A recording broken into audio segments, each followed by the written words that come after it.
बिस्मिल्लाहिर्रहमानिर्रहीम। अस्सलाम वालेकुम नाजरीन। मारूफ एस्ट्रोलॉजर, रिलीजियस स्कॉलर और बिजनेस कंसल्टेंट मोहम्मद उसामा अली साहब हमारे साथ मौजूद हैं।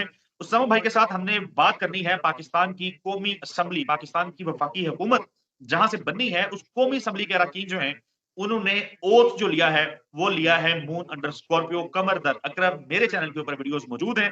आज भी हम बात करेंगे। उसामा भाई की तरफ जाने से पहले नाज़रीन मैं आपको बता देता हूं कमर दर अकरब के हवाले से, फिर उसामा भाई उसकी तस्दीक कर देंगे या तस्दीक कर देंगे।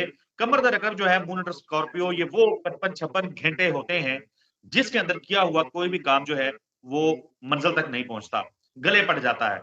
मुख्तलिफ इवेंट्स हैं इस हवाले से। इमरान खान साहब का दौरा रशिया, जब वो रूस गए, यूक्रेन पे हमला हो गया, वो हमला भी खत्म नहीं हुआ आज तक। जंग जो है वो अभी तक खत्म नहीं हो सकी, एंडिंग नहीं हुई उसकी। इमरान खान साहब जो है वो फिर कमर दर अकरब में वो दौरा करने के बाद इक़्तिदार से बाहर हुए। पाकिस्तान तहरीक इंसाफ जो है वो बड़े जबरदस्त तरीके से पाकिस्तान में सियासत कर रही थी, एक्टिविटीज चल रही थी। इमरान खान का जो पावर शोज हैं वो मुल्क के मुख्तलिफ हिस्सों में हो रहे थे। लेकिन फिर इमरान खान ने कमर दर अकरब के दिनों के अंदर लाहौर में रैली अनाउंस की। उस रैली में अफरा तफरी हुई, हंगामा आराई हुई, शेलिंग, वाटर कैनन और हवाई फायरिंग, ये सारी चीजें हुई। वहां से लड़ाई शुरू होती है नाजरीन, और आज के दिन तक वो लड़ाई चल रही है, वो लड़ाई खत्म नहीं हुई। कमर दर अकरब के हवाले से दो तीन एग्जाम्पल्स मैंने दे दी हैं। बाकी अब उसामा भाई की तरफ चलते हैं और उनसे जानते हैं कि हमारे नई जो असेंबली है उसमें लोगों ने हलफ उठाया है उन दिनों के अंदर जब कमर दर अकरब शुरू हो चुका था, तो क्या बनेगा इसका उसामा भाई? अस्सलाम जी, वालेकुम। बिस्मिल्लाहिर्रहमानिर्रहीम, अल्लाहुम्मा सल्ली अला मोहम्मद व अला आले मोहम्मद। देखिए ये आपने बड़ा अच्छा एक्सप्लेन कर दिया नाज़रीन को। अच्छी अब आपकी मैं समझता हूँ कि मेमोरी भी अच्छी है और खान साहब का अपना ओथ भी इसी में था, जो वज़ीर-ए-आज़मशिप का। और ये जो रशिया जिस सफ़र में निकले थे, वो भी कामयाब नहीं लौटे थे। मतलब जो मुआहदे या चीज़ें थी, वो इन पे अमल नहीं हुआ।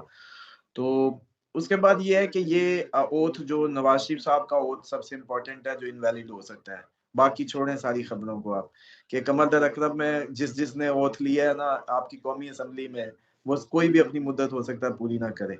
और इसमें कल एक और मैं आपको वैसे बताऊँ, मेरी नहीं, मैं ये एस्ट्रोलॉजी से बाहर की बात कर रहा हूँ, क्योंकि मैं कभी भी प्रोफ़ेशनली मिक्स नहीं करता चीज़ों को। कहने वाले तो ये भी कह रहे हैं कि ये आखिरी इलेक्शन है पाकिस्तान की तारीख का, इसके बाद कोई इलेक्शन नहीं है।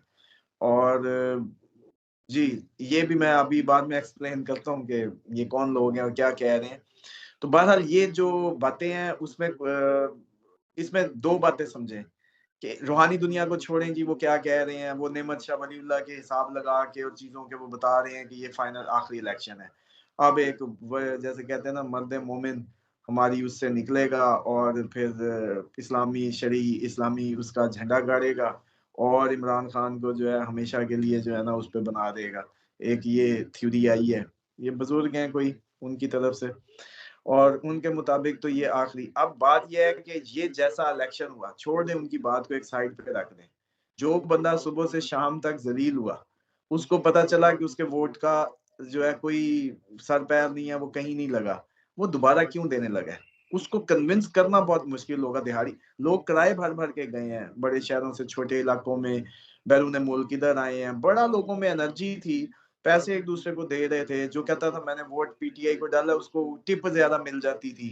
मतलब लोगों ने ये भी किया। मेरी अपनी मैंने देखा है कि वालदा, हालाँकि मैं तो आपको पता है कि एक सियासी सिस्टम को बिल्कुल भी एंडोर्स नहीं करता।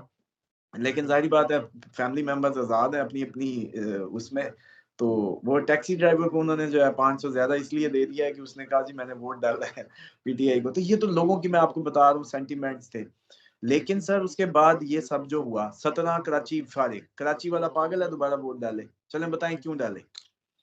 आपको कुरान उठाने पड़ेंगे सर पे रख के, यकीन दिलाना पड़ेगा सर पे रख के कि इस दफ़ा सच्ची के इलेक्शन होंगे, इस दफ़ा धांधली नहीं होगी, इस दफ़ा आरओ ये देखो कितना अच्छा शरीफ आदमी है, इस दफ़ा चीफ इलेक्शन कमिश्नर हम इमाम काबा लेके आए हैं, इस दफ़ा इसका प्रोफाइल देखो, इश्तिहार चलाने पड़ेंगे, इनकी मिन्नतें करनी पड़ेंगी कि भई आओ। क्योंकि इन्होंने बेकदरी कर दी है एक सिस्टमैटिक आउट सिस्टम में। आपको पता है कि ये बड़ा आसान होता है, ये खेलना सिस्टम से बाहर आके।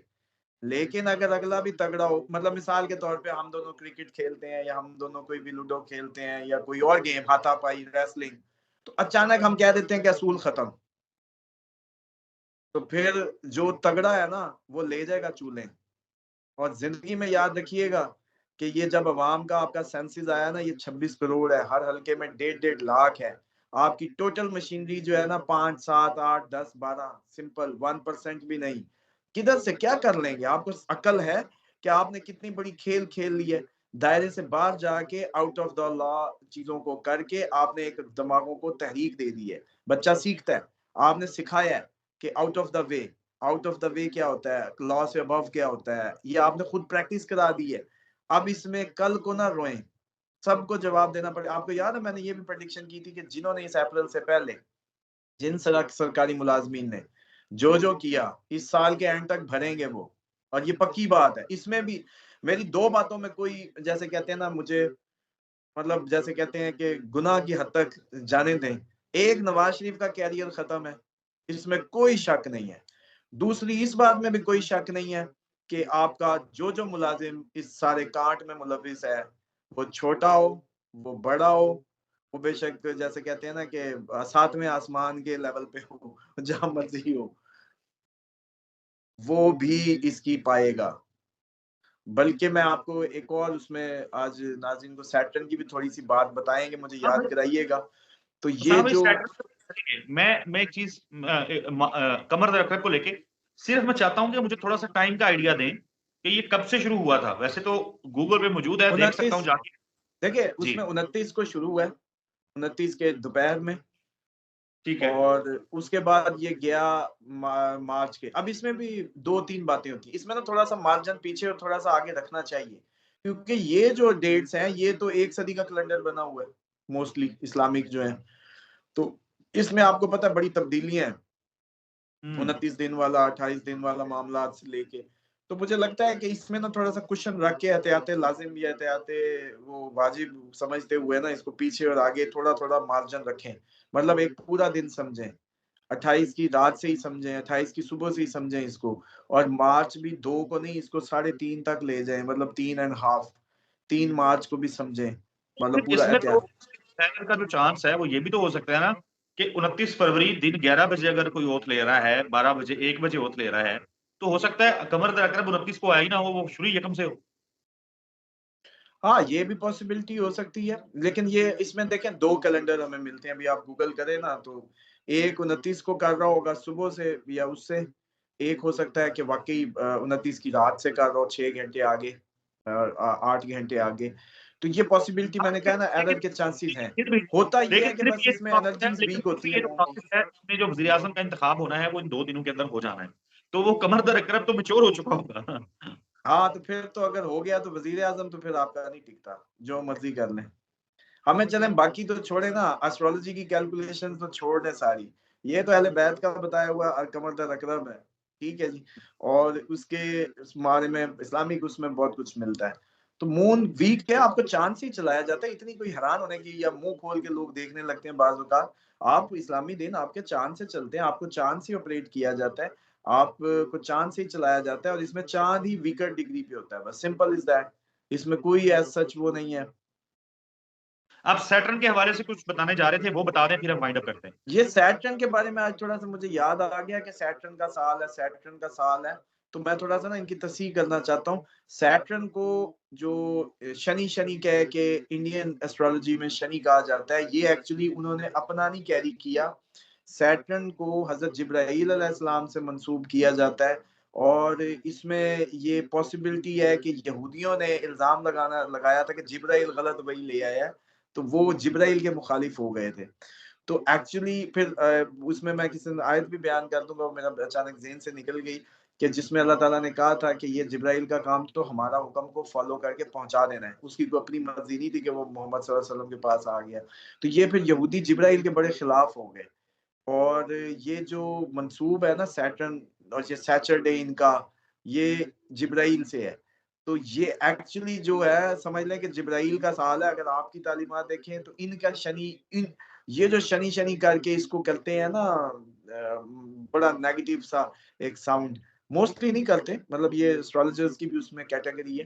तो वो जो शनि करते हैं, वो असल में इन यहूदियों की वजह से करते हैं। यहूदियों ने तो पूरी उलूम में ही अपना काट किया है ना, अपनी मर्जी का वो करने के लिए। तो ये थोड़ा-सा मुझे याद आया, तो मैंने कहा तो अब समझ लें कि अगर इसको मान लें जिब्राइल का साल है, तो इसमें फिर बड़ा कुछ होना है। फिर बड़ा कुछ होना है, और जिब्राइल फिर आपको पता है कौमों को उल्टाने के लिए भी वही आता होता है। तो जितनी भी बंगाल कौम उल्टी, या वो याद होगा जी, बड़े मौके जब भी कोई दुनिया में बड़े मेजर इवेंट्स हुए हैं ना, बड़े मेजर इवेंट्स हुए हैं, तो वो फिर जिब्राइल ही आए हैं। तो ये हाँ फिर भाई, जिब्राइल का साल हो सकता है। एक और मैं सोच रहा था तो मेरे दिमाग में एक सवाल आया आपकी गुफ्तगू के दौरान। अक्सर होता है कि हम जिंदगी के अंदर कोई एक्ट कर लेते हैं, मज़हब हमारे दीन के अंदर भी है कि अगर आपसे कोई गुनाह सरज़द हो जाता है तो कोई कफ़ारा भी होता है उसका। हुँ। तो क्या कोई ऐसा काम, कोई ऐसी चीज़ जो कमर दर्द अक़रब के अंदर शुरू हो जाए, नहीं आपको पता चला, आपने शुरू कर ली है, अब आप उसको ठीक करना चाहते हैं, तो वो कफ़ारा-शफ़ारा दे के कोई चीज़ पॉसिबल है? हाँ जी, उसमें नहीं। ये होता है कि आपको चाँद के हिसाब से, क्योंकि वीकर था मून आपका, तो उसमें सफ़ेद चीज़ का सदका बेहतरीन इलाज है इसका, समझ लें। दूध, चीनी, चावल, चाँदी, तो व्हाइट एनीथिंग जो मून से चलिए, रिलेट करती है, अब देखिए, अब कि आपने वो आपने एक सदका बात दें की बात की है। मैक्सिमम। हाँ, हाँ।